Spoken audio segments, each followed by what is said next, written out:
Hello and welcome to Jessie James Beads. My name is Jem and we are here with the Magical Mystery Bead Box for May 2025, the Sweet Shop.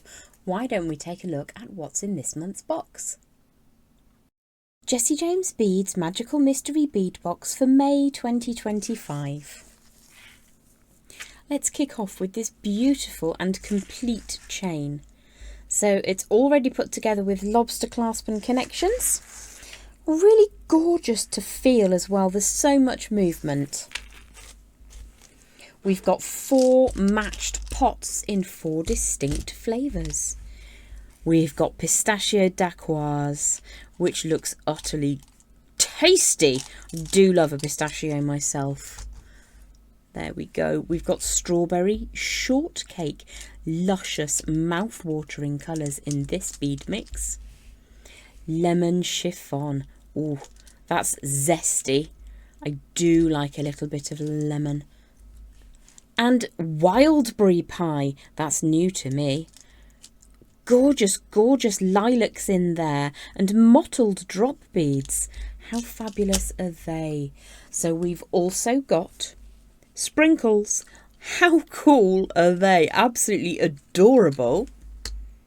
We've got sweet treat. Let's look and see. Oh, these are so cute. Gorgeous pastels again. Going to work really beautifully with that chain. Then we have a feature bead in sumptuous pink. Very elegant, very opulent. Cherry on top. Let's open this one up and take a closer look. Oh, these are luscious. Bright cherry red charms and absolutely gorgeous little charms there, complete with leaves. And then you've got some droppers. Let's pop that to one side. And then we're going to finish with 2 strands. 2 scoops Sunday. This is absolutely divine. It does look like a trip to the Sunday shop. Last but very much not least, fresh baked. These are so adorable, you can almost reach out and taste them. So that's the Sweet Shop from May 2025's Magical Mystery Bead Box here at Jessie James Beads. Today we're going to be working with strawberry shortcake and fresh baked. So I'm going to spread those beads out on my dish and unfurl these gorgeous donuts from the beautiful fresh baked strand.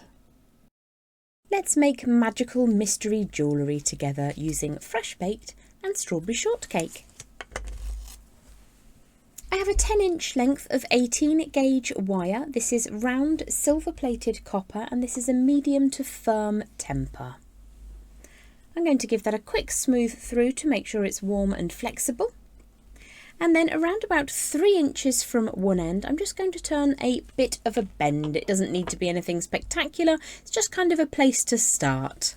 Then I'm going to grab in a round form. Now the one that I'm using is 0.87 of an inch or 22.2 millimeters. Doesn't need to be this exactly, but what we're going to do is to draw that all the way around that round form and just let it spring away. It's just to give us an idea to begin with. It won't end up that size, and don't worry too much about the angle for now. If it bothers you, you can just make that a little bit stronger. Now we're going to start off by making a little bit of a jelly glazed halo. So I quite like the look of these very dragon's vein looking beads. And what we're going to do is see if we have enough to make a little donut around a donut. Now it all sounds very intriguing so far. These beads are absolutely fabulous. So when you have an agate that has been heated and then quenched in oil with coloured dye inside it, you get this effect. It's a quenched agate or a dragon's vein agate. Goes by a couple of different names in the industry. I'm sure it's not very great watching me put beads on things, but there we go. Well, let's see how many we need to make a circular form all the way around our chosen donut. So there's the little entry point. Let's just allow that to slip all the way around to begin with. So if I just gently pinch that up together, I think we might need another bead. Definitely. So what we need to do is to make sure that we have an even number of beads on our circular form. So we have 2, 4, 6, 8, 9. Let's add one more and see if we're going to need to go with 10 or with 12. Let's slide that one down. Just pinch that loosely together at the top. Now you could of course use one of these beauties. They're really good fun, but that's a different kind of anchor point. We wanted to use one that has a drill hole.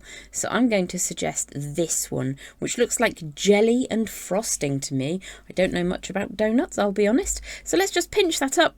That's a little bit tight. So what we need to do is add those last 2 agates onto the rounded part of our design. And this is why I usually turn the camera off while I'm putting beads on things, because my goodness. There we go. So let's just slide those round into position. I've used all 12 from the strawberry shortcake mix and I've popped them on my rounded piece of wire.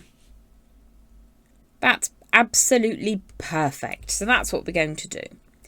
So at this point, what we need to do is allow a little bit of space just after that angle change and the first bead. And again at the other end, a tiny bit of space, which I'm going to grip across. And then I'm going to draw that tail of wire, the long tail that's coming away to one side. It's currently underneath that upright. I'm just going to bring that all the way around over the top. I'm still gripping with my pliers, supporting that wire, and then I'm going to push that wire all the way around the core. I'm going to do that for a second time and just push that across the back for now.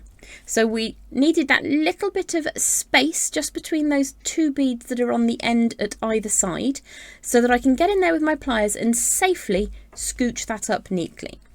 What we're going to do now is flip to the rear side where we have that long tail of wire. Give that a lovely warm through. And then what we're going to do is to draw that down over the middle of our circular form. And this is why we needed an even number of beads.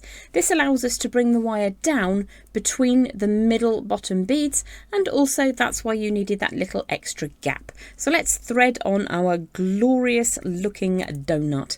This has no calories, which is a win.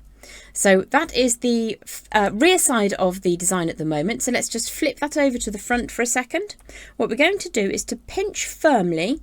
Once we're happy we've got a nice round form, and we're just going to bring that wire forward. So if I show you that sideways, the wire has bent around the outside of that circular form, and just draw that back upwards a little bit.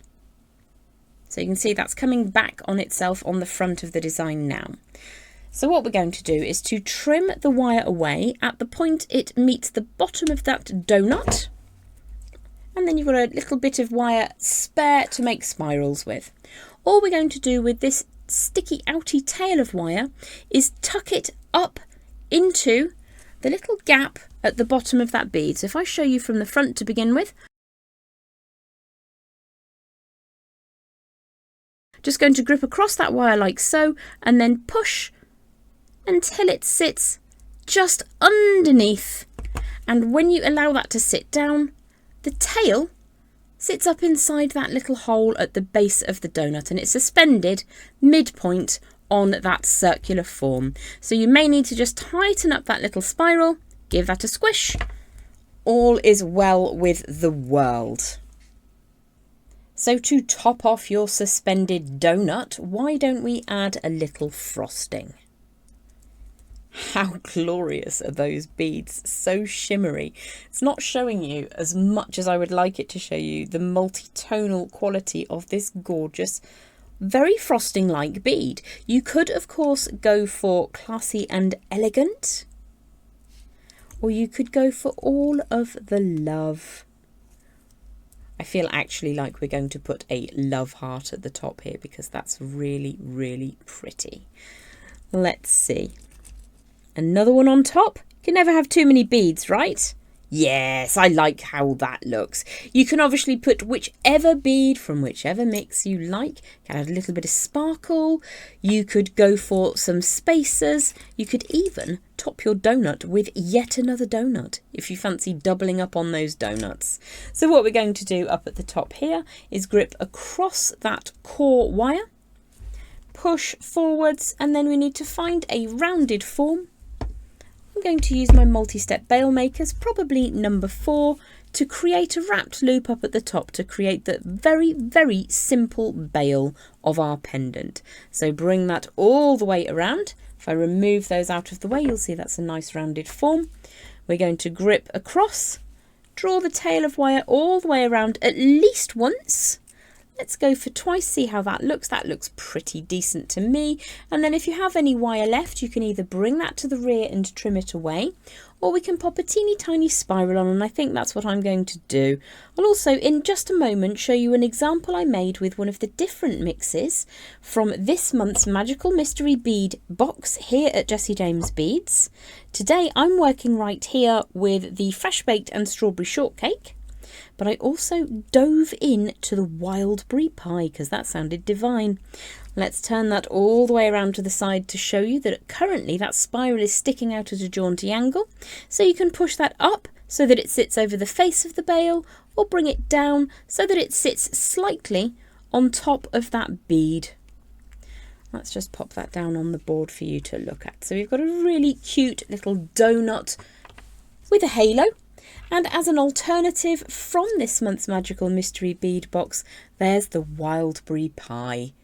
I hope that you've enjoyed playing with beads with us here at Jessie James Beads for the Magical Mystery Bead Box for May 2025, the Sweet Shop.